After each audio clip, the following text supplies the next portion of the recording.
దేవుని ఘనమైన నామాలు తెలియజేస్తున్నాము. దేవుడు గత కాలం నుండి తన ఉన్నతమైన కృపా బాహుల్యం చొప్పున మనల్ని కాచి కాపాడి సజీవుల లెక్కలో వచ్చే మరొక పర్యాయం ఆయన శిలువ ధ్యానంలో ధ్యానించుకుంటున్నాను. ఆయన సన్నిధిలో కొద్ది క్షణంలో గడుపుటకు దేవుడు ఇచ్చిన ఈ ఆధిక్యతను బట్టి నేను దేవుని స్తుతిస్తున్నాను. గత సంవత్సరంలో చూసినట్లయితే మన మధ్యలో లేరు సునీత ఆంటీ, దైవం ఆంటీ. తప్పనిసరిగా వారు ఒక్కొక్క మాట చెప్పేవారు, కానీ ఈ సమయంలో వారు లేరు. దేవుని యొక్క ఉన్నారని దేవుని స్తుతిస్తున్నాను. ఏదో ఒక దినం మనం కూడా ఆయన సన్నిధికి చేరవలసిన వరమే ఉన్నాము. కేవలం మనం జీవించే విధానమును బట్టి మాత్రమే మనం ఆయన సన్నిధిలోనికి చేర్చబడతాము, తీర్పులోనికి నడిపించబడతాము. దేవుని నామానికి మాత్రమే మహిమ కలుగును గాక. మొదటి మాటగా లూకా సువార్త 23వ అధ్యాయము 34వ వచనం.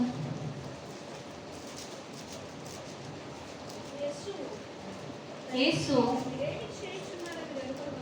తండ్రి వీరేమి చేయుచున్నారో వీరెరుగురు గనుక వీరిని క్షమించమని చెప్పెను. వారు ఆయన వస్త్రములు పంచుకొనుటకై చీట్లు వేసిరి. దేవుని నామానికి మహిమ కలుగును గాక. ఇది సిలువలో ఆయన పలికిన మొదటి మాట ఉన్నది. ఆయన పలికిన 7 మాటలలో ఇది మొదటి మాట. మొదటి మాటలో చూసినట్లయితే తండ్రి వీరేమి చేయుచున్నారు వీరెరుగరు గనక వీరిని క్షమించమని దేవుడు తండ్రి సన్నిధిలో విజ్ఞాపన చేయుచున్నాడు అనమాట. ఇక్కడ క్షమాపణ విధానం అనేది కనబడుతుంది అనమాట. అంటే మనము అనుదినం మాట్లాడుకుంటూనే ఉంటాం, క్షమించాలి క్షమించాలి క్షమించాలి అంటూనే ఉంటాం, కానీ అది నెరవేర్చే స్థితిలో మాత్రం మనం ఉండలేమన్నమాట. ఈవెన్ నేనైనా మనమైనా ఎవ్వరమైనా కూడా అది మన దాకా వస్తే కానీ అది మనం ఎంత మటుకు నెరవేర్చుచున్నామో అన్నది మనకు అర్థం కాదు. అయితే ఇక్కడ ప్రభు మనకి బోధిస్తున్న విధానం, నేర్పిస్తున్న విధానం ఏంటంటే వీరేమి చేస్తున్నారో వీరెరుగరు కనుక వీరిని క్షమించమని చెప్పిన తండ్రి అంటున్నాడు. మొట్టమొదటిగా ఇక్కడ మనము పరిశీలించినట్లయితే తండ్రికి కుమారుడితో ఉన్న ఆ సహవాస సంబంధం అనేది ఆ మొదటి పలుకులోనే కనబడుతుంది. తండ్రి అని మెన్షన్ చేస్తున్నాడు అనమాట. మనం ఎవరిని పిలుస్తాం? మన సొంత వారిని, మన కన్న తల్లిదండ్రులను అయితే తండ్రి అని ప్రతి దానికి కూడా మన ఎదురుకు వెళ్ళి మనం వారిని అడగడం జరుగుతుంది. అట్టి విధానంలోనే ఏంటి అంటే ఈ తనను బాధపరిచిన వారి విషయమే వారిని క్షమించమని ఎంతో ఉన్నతమైన విధానంలో క్రీస్తు తండ్రిని క్షమించమని అడుగుతున్న విధానం అనేది ఇక్కడ మనం చూస్తున్నాం అనమాట. అయితే మొదట సంరక్షకుడు లేకపోవట చూసి తండ్రి సంతాపం ఉందని యెషయా గ్రంథంలో ఉంటది. అసలు ఎందుకు కావాల్సి వచ్చింది యేసు శిలువయాగం అనేది మనం చూసినట్లయితే 2 మాటల్లో చూసినట్లయితే ఫస్ట్ దేవుడు ఎంతో గొప్ప ప్రణాళిక కలిగి, ఎంతో జగత్తు పునాది వేయబడక మునిపే ఎంతో ప్రణాళిక కలిగి ఆయన విశ్వ చరిత్ర, ఆయన కలిగి ఉన్న సంకల్పము, ఆయన ఆలోచనలు ఎంతో ఉన్నతమైనవి. దానిలో ప్రప్రథమమైన విషయం ఏంటంటే మహిమ ప్రపంచము. ఏంటి అంటే మహిమ ప్రపంచము, పాపము లేని రాజ్యము, పాపము లేని మహిమ గల ప్రపంచంలో తాను సృజించుకున్న వారిని తీసుకుని వెళ్ళి అక్కడ యుగ యుగాలు ఏలాలి అన్నది ఆయన చిత్తము. అయితే మనకి ఆదికాండం 1వ అధ్యాయంలోనే కనబడుతుంది. ఆదాము ఏం చేశాడు? ఆజ్ఞను అతిక్రమించి పాపం చేశాడు అనమాట. ఏం చేశాడు? పాపం చేశాడు. అక్కడ స్టార్ట్ అయింది అనమాట. ఆయన ఎంతో ప్రణాళిక కలిగి, ఎంతో ఆలోచన కలిగి ఏర్పరచుకున్న ఆ మహిమ గల రాజ్య నిర్మాణంలో పాపముతో నిండుకున్న వారిని తీసుకొని వెళ్ళడానికి అవకాశం అనేది ఎంత మాత్రమూ ఉండదు, ఎంత మాత్రం కూడా అక్కడ అవకాశం లేదు. ఏదో కొంత మేరకు ప్రత్యక్ష గుడారం నిర్మించబడము, యాజకులు కొంత మేరకు కోడెల రక్తాన్ని తీసుకుని వెళ్ళి ప్రజల పాప పరిహారార్థమే కొంత మేరకు చేయడం జరిగింది, కానీ నిజమైన నిర్మూలన, పాప నిర్మూలన అనేది మాత్రం కలిగించబడలేదు. కేవలం క్రీస్తు వచ్చి ఆయన యాగమవ్వడం ద్వారానే మనకు ఆ పరిశుద్ధమైన రక్తం అనేది అందించబడింది. ఒక్క విషయం అడుగుతాను, అసలు రక్తం అంటే యేసు రక్తము యొక్క ఉపయోగాలలో మనం పరిశీలించినట్లే ఫస్ట్ ఆఫ్ ఆల్ ఏమంటారు తెలుసా? దేవుడి యొక్క వచ్చే వాళ్ళు యేసు రక్తంలో స్వస్థత అంటారు. ఏమంటారు? ఏసు రక్తంలో స్వస్థత. అన్యులు సైతం పరిశీలించినట్లయితే ఏసు రక్తంలో స్వస్థత కలిగింది కదా, వెళ్దాము అనే ఉద్దేశంతోనే వస్తారు. కానీ ఆ ఏసు రక్తంలో ఉన్న ప్రభావాన్ని అనుసరించే అనుభవించే విధానంలోనికి సంఘం చేరాలన్నది దేవుని ఆకాంక్ష అయ్యింది. ఏమైనది? ఆ యేసు రక్తం యొక్క ఆ ప్రభావాన్ని, దానిలో దాగి ఉన్న మహిమను మనం అనుభవించాలి. ఏంటంటే మొదటగా చూసినట్లయితే హెబ్రీయులకు రాసిన పత్రిక 9వ అధ్యాయము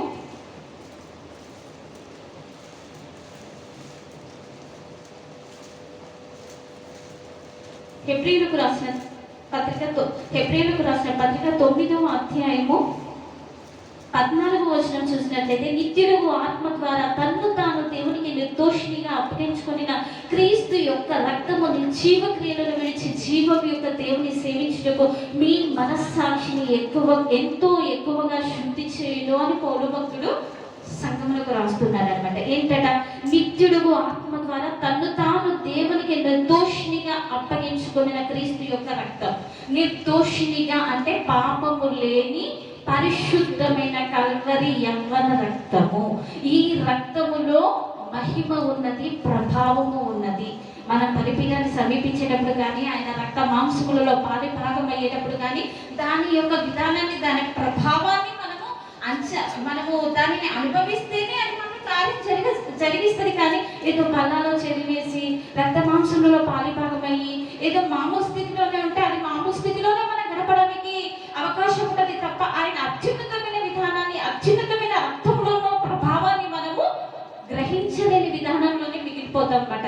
ఇక్కడ స్పష్టంగా పౌలు భక్తుడు రాస్తున్నాడు అనమాట. ఏంటంటే రక్తము నిర్జీవ క్రియలను విడిచి జీవము గల దేవుని సేవించుటకు మీ మనస్సాక్షిని ఎంతో ఎక్కువగా శుద్ధి చేయడం అంటున్నాడు. నిర్జీవ క్రియలు అంటే జీవము లేని క్రియలు. ఏంటి? క్షయమగు క్రియలు, లోకానుసారమైన క్రియలు, లోకానుసారమైన ఆచారాలు ఇంకను సంఖ్యలో ఉన్నాయి. ఇంకను మన జీవితాల్లో కూడా ఉన్నాయి. నేను, మేము, మనము కాదు, మనందరి జీవితాల్లో కూడా ఏదో ఒక రూపంలో నిర్జీవ క్రియలు కనబడుతున్నాయి. ఏంటి? మొదటి మాటలో పలికిన క్షమాపణ లేని స్థితి అనేది నిర్జీవ క్రియలలో ఒకటి. నిర్జీవ క్రియలలో ఒకటేంటి? క్షమాపణ లేని విధానం అనేది నిర్జీవ క్రియలలో ఒకటి. అసూయ ఏర్పడింది అనుకో, క్షమించడానికి అవకాశం ఉంటుందా? ఉండదన్నమాట. ప్రేమ అక్రమం విస్తరించుట చేత అనేకుల ప్రేమ చల్లారును అనే లేఖనం ఈ మధ్య కాలంలో నేను ధ్యానించడం జరిగింది. ప్రజెంట్ లోకంలో చూస్తున్నట్లయితే మనం ప్రేమిస్తూనే వెళ్తాం, కానీ మనల్ని ఎవరు కూడా ప్రేమించరు. ఆయన దేవుడు నేర్పించే ప్రత్యేకమైన విషయం ఏంటంటే, అక్రమం విస్తరించినప్పటికీ అనేకులు మనల్ని ప్రేమించకపోయినా మనం వాళ్ళని క్షమిస్తూ ప్రేమిస్తూ వెళ్ళిపోవాల్సిందే. ఇక్కడ రాజీ పడాల్సిన అవసరం అనేది లేదనమాట. తప్పనిసరిగా మనం క్షమిస్తూ వెళ్ళిపోవాల్సిందే. మనల్ని మనం పరిశీలించుకోవాలి. దేవుని నామాన్ని బట్టి మనం ఇతరుల పాపలను క్షమించగలుగుతున్నామా? కీడు చేయకూడదు. తన సహోదరుని ద్వేషించేవాడు ఇంకను మరణమందు నిలిచి ఉన్నాడు అన్నట్టు. నిజంగా లేఖనంలో ఆ పరిశుద్ధాత్మ వెలుగులో మనం ధ్యానించినట్లయితే దానిలో ఉన్న అత్యున్నతమైన ప్రభావము, శక్తి అనేది మనకు కనబడుతుంది. నిజంగా మనం ద్వేషించే విధానంలో ఇంకను నిలిచిందాము, నేను మాత్రం నిలిచిన్నాను అని వారికి ఒకసారి చేయలేపండి. నిజముగా మనము ఆయన ఎదుట ఒప్పుకోకపోతే దేవునిని అబద్ధికునిగా చేర్చిన వారని, దేవుని తప్పనిసరిగా అబద్ధికునిగా చేర్చినమా? నేను మాత్రం ఒప్పుకుంటున్నాను. నిజముగా ఇంటి ఉన్నతమైన అనుభవాలు మనలో మాత్రం లేవు, నాలో మాత్రం లేవు. కానీ దేవుడు అంటున్నాడు, ఈ పరిశుద్ధమైన రక్తాన్ని జీవమైన క్రియలను విడిచిపెట్టి జీవము గల దేవుని సమీపించుటకు మీ మనస్సాక్షిని ఎంతో ఎక్కువగా శుద్ధి చేయను అంటున్నారు. మనస్సాక్షి శుద్ధి అయితే కానీ పరలోకం చేయాలి. ఖచ్చితంగా మనస్సాక్షి శుద్ధి అవ్వాల్సింది. ఎంతో ఎక్కువగా అంటున్నాడు పౌలు. ఎంతో ఎక్కువగా అంటే సులువుగా చిక్కులకు ప్రతి పాపాలు ఉంటాయి. మనకేమనిపిస్తుంది ఏంటి? అసూయే కదా, చిన్నదే కదా, ఏమి కాదులే, ఈ విషయంలో దేవుడు మనల్ని క్షమిస్తాడులే, మనకి న్యాయంగానే కనబడుతుంది.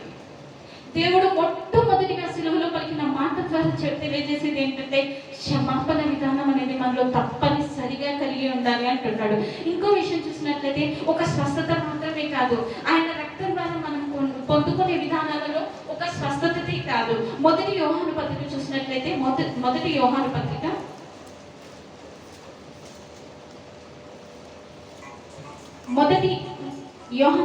మొదటి అధ్యాయంలో నేను చదువుతాను.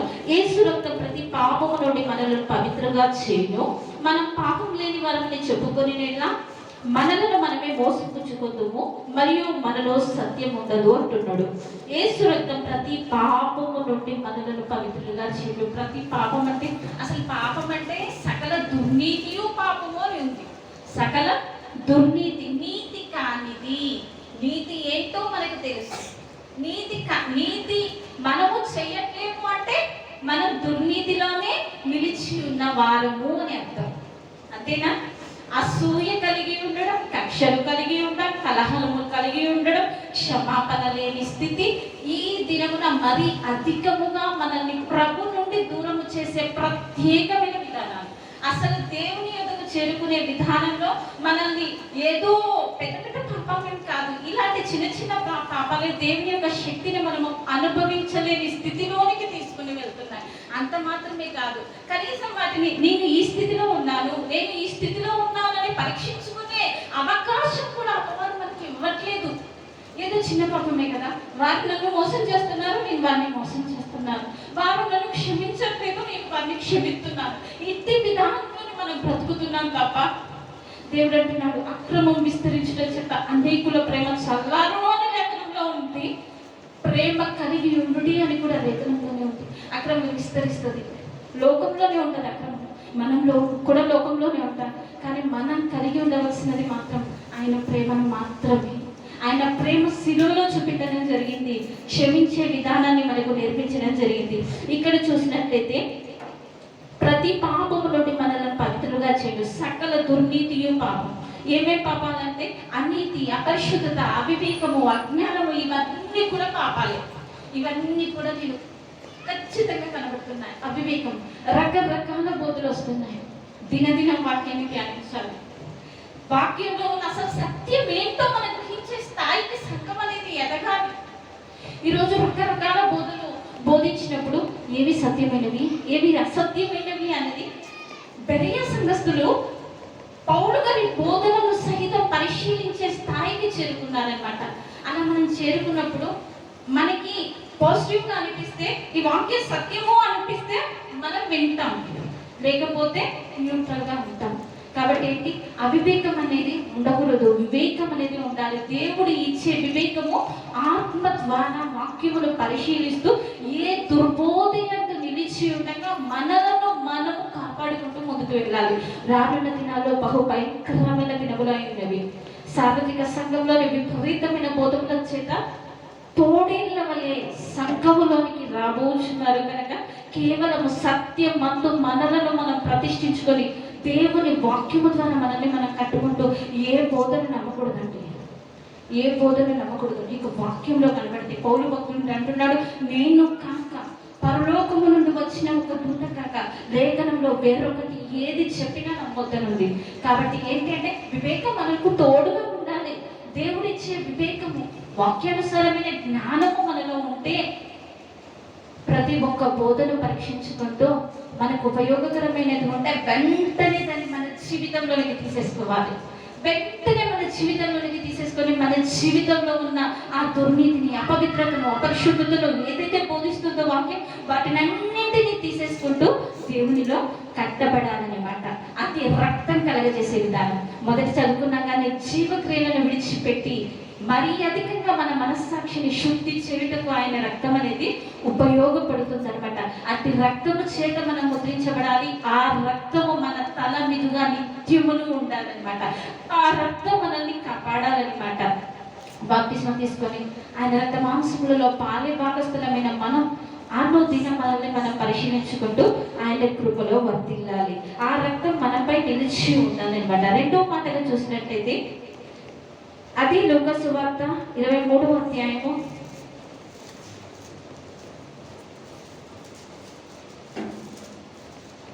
43వ వచనం.